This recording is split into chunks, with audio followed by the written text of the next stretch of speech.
Hey guys, it's Maggie and I am back today. It's the day before Thanksgiving, which I always love Thanksgiving. I love getting together with people and eating and doing all the fun stuff. But as you probably know, if you're on this channel, you're probably also a patient and you know that this can be one of the most difficult times. While the holiday season is lots of fun, it's also a lot of stress, even for regular people with their colons and whatnot. I've been a patient pretty much my whole life, even before I was diagnosed with Crohn's disease, so I'm going to share some of the things I've learned over, the last lifetime that have helped me when going to holiday parties and meeting up with family. Just kind of helps me get through those times and not just get through them, but enjoy them.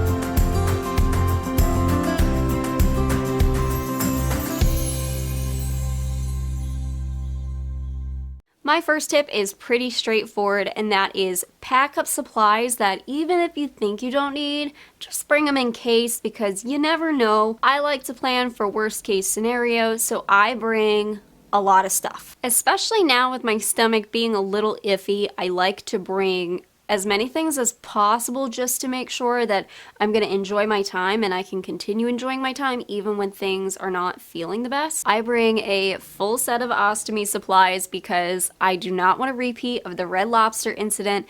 If you haven't seen that video, I'll link it somewhere up here, but essentially my bag fell off completely in Red Lobster. I mean, it fell off because it leaked around the entire wafer. I rarely have that happen.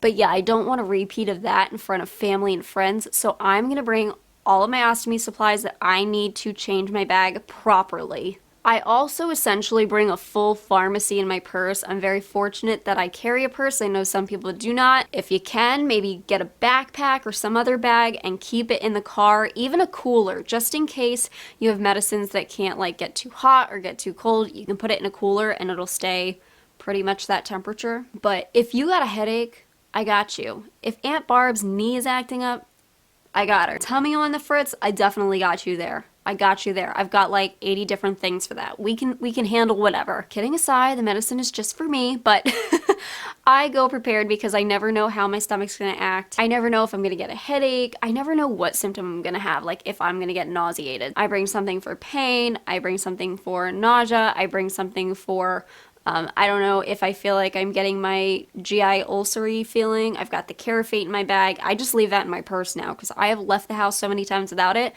and I regret it. You're gonna be entering an environment that's not usual for you if you're going to a family party, and there's gonna be different foods that you're not used to. There's gonna be a just different atmosphere, and sometimes our bodies can react to simply just being in a new place. So just go prepared. Now, when I said that I've been pretty much a patient my whole life, I was diagnosed with Crohn's at 11, but I had asthma for, I don't know. I don't even know when I was diagnosed with asthma. I was too young to remember. I do remember being sent to the emergency room at least one time because of it, but I had pretty severe asthma, and my main trigger for asthma was cats, and I am still slightly allergic to cats. It actually used to be cats and dogs, and I obviously years ago decided, well, that's not good. I can't take that. So decided to get 4 dogs and basically force myself to become immune to them, which it worked, but I'm still slightly allergic to cats. I've always been way worse with cats. Anyways, long story short, my aunt, who hosted most of our parties, had a lot of cats. And when I say a lot of cats, I mean a lot. A lot, okay? And so it was like walking into a room filled with dust. I don't know. That's what it felt like on my lungs and my eyeballs. So this preparation started actually with my dad. He would have to come prepared.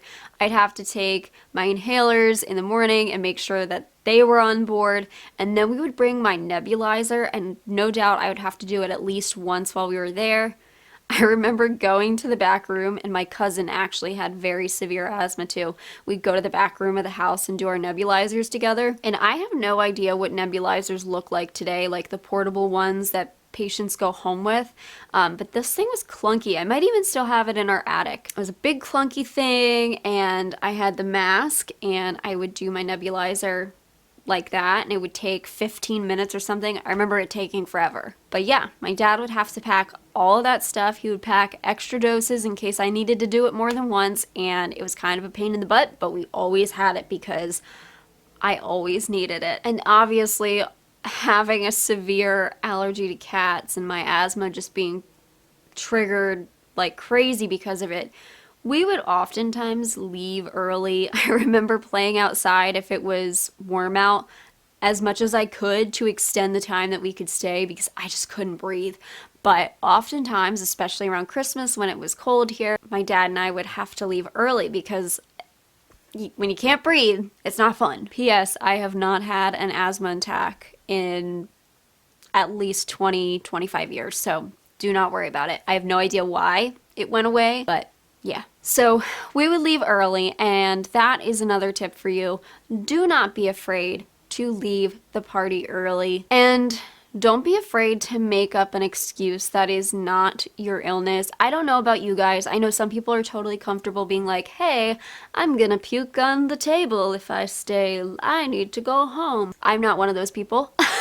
I do not like people making a fuss about me, and people tend to do that when you say you're sick. Zach and I use the excuse of our dogs. It's a really great excuse. Also, it's true, but we always say like, you know, we can't stay super late because of the dog. We don't want to leave them home for a long period of time, which is totally true. But at the same time, they're helping me leave the situation without being like, hey, I have Crohn's and I feel sick and I need to leave. And then people being like, oh, feel better.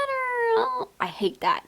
I hate it. I hate it. Now, one of the biggest problems for me having Crohn's disease, so as I got older going to the family parties, was food. And I think food is a problem for a lot of people, unfortunately. I will never forget, I was in the midst of the chronic constipation. We didn't know why at the time, but it was because of the stricture in my rectum. But I was having trouble eating a lot, and I remember my dad made amazing prime rib every year, and that sounded so good to me, so I got a big old slab of prime rib, and I think it was the only thing on my plate, and I was excited because I was like, I know that that's going to taste really good. Even if I only eat a little bit of it, that's going to taste really good. And I remember an aunt coming up to me, I was maybe 12, okay, coming up to me and saying like, why are you only eating that? Are you on the Atkins diet? I didn't know what that meant, and then I like looked it up, and I was like, come on.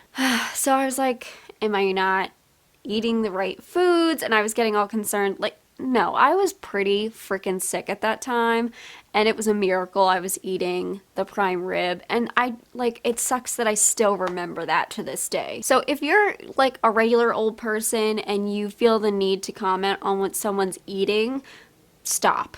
Please stop doing it. It's really annoying. You don't know what's going on with them. Just let them eat whatever they want at the dang holiday party, okay? If you've got some sort of chronic illness, you're eating either something that you genuinely enjoy or something that you know is safe for you. And it's just so flippin' annoying when people comment and share their thoughts about what you're eating.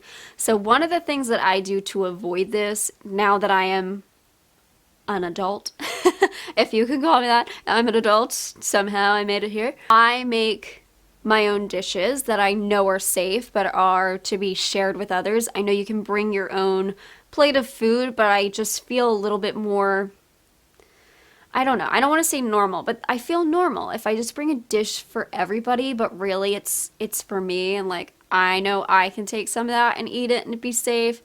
It feels like a more normal practice because other people are bringing dishes. They're not bringing their own like plate of things. But bringing your own plate of things is totally fine too. Bring food that you know is going to be safe. This year I'm making green beans from the garden, and I'm cooking them in a way that I know my stomach will not reject. And then I'm bringing deviled eggs.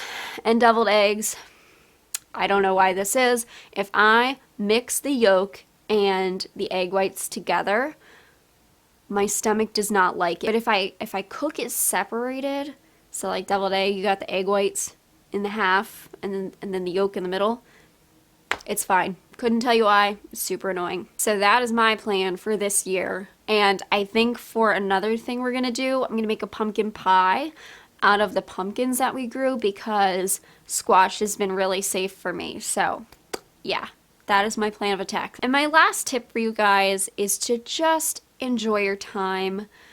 For whatever reason, growing up, I would get my Crohn's flares or have my Crohn's problems right before the holidays. It would usually be around Halloween to Thanksgiving time. So going into the holidays, I was often just coming out of the hospital. I had been cooped up. We weren't doing a whole lot because my dad, obviously wanted me to heal, so I was staying home a lot.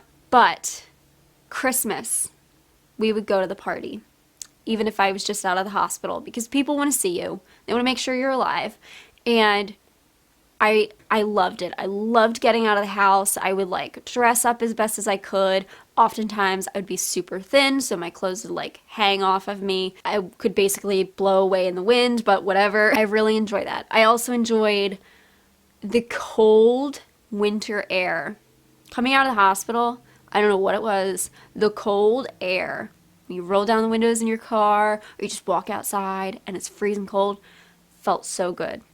Couldn't tell you why. But yes, enjoy your time as best as you can because it may be your only opportunity to get out of the house. And I recognize that. You get to feel normal for a couple of hours, even when things are not normal for you. Yeah, that was always kind of the highlight of the holiday season. Even if I felt terrible, even if I was coming out of the hospital, I had those couple of hours of normalcy. Anyways, guys, I hope that you enjoyed this video. I hope you found something useful, and I really hope that if you're celebrating Thanksgiving tomorrow, that you have a great time. If you're not celebrating Thanksgiving, I hope you have a wonderful Thursday, regular old Thursday, and I will see you in the next. Bye, guys.